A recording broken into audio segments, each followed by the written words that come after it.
Want to fix the Instagram chat draw option not showing? Here's what to do. First, check your account status. Open Instagram. Tap your profile in the bottom right. Tap the 3 lines in the top right. Tap Settings and Privacy.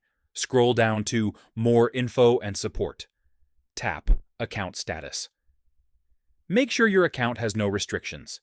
If your account violated guidelines, some features may be limited. Next, update the Instagram app. Open the App Store or Google Play Store. Search for Instagram. Tap Update if an update is available. New features like Draw usually require the latest version.